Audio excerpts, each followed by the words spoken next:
Moïse souffre infiniment plus avec les Israélites et pour eux qu'il ne l'avait fait autrefois, alors que, cédant à la colère, il avait tué l'Égyptien.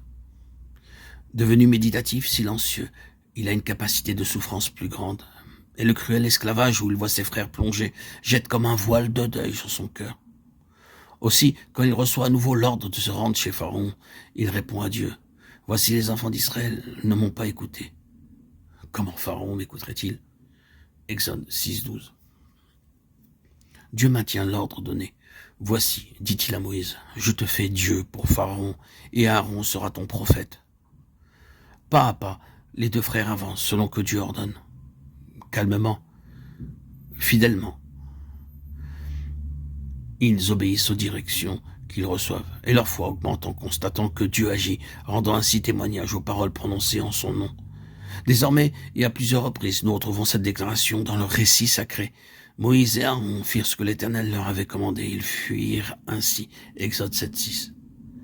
La première manifestation de la puissance divine en ces instruments, ce fut la verge changée en serpent. Miracle que Dieu avait déjà donné à Moïse le jour qu'il l'appela. À mesure que la foi des instruments choisis augmente, la grandeur des prodiges augmente aussi.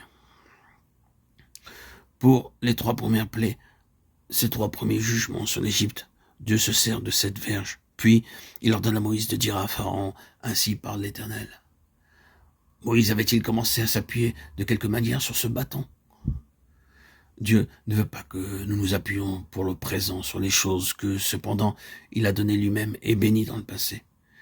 Et il faut toute sa vigilance pour empêcher que nous attachions à quoi que ce soit d'autre qu'à lui ou à sa seule parole. Il en sera ainsi jusqu'au bout. C'est ce qui explique pourquoi Dieu agit parfois d'une manière que nous trouvons étrange. Ce qu'il nous a donné, il le redemande pour le donner à nouveau, et parfois le demander encore afin que l'instrument reste souple et tout prêt à faire sa volonté. Nous avons aussi besoin d'être débarrassés de certaines conceptions sur les méthodes d'action divine. Avec Moïse, Dieu se sert d'abord d'un bâton pour l'accomplissement de ses prodiges, puis il montre à son serviteur qu'il peut agir sans cela. Sa parole suffit. C'est à sa seule parole que survinrent les nuées de mouches venimeuses, et c'est aussi à sa parole que la terre d'Égypte fut dévastée par la grêle. Exode 9. Pour la 6e plaie, il change à nouveau de méthode et emploie encore la verge. Autant de leçons pour Moïse qui apprend à rester complètement dans la main de Dieu, à s'attendre à lui pour toute chose, à n'avancer que pas à pas sous son regard.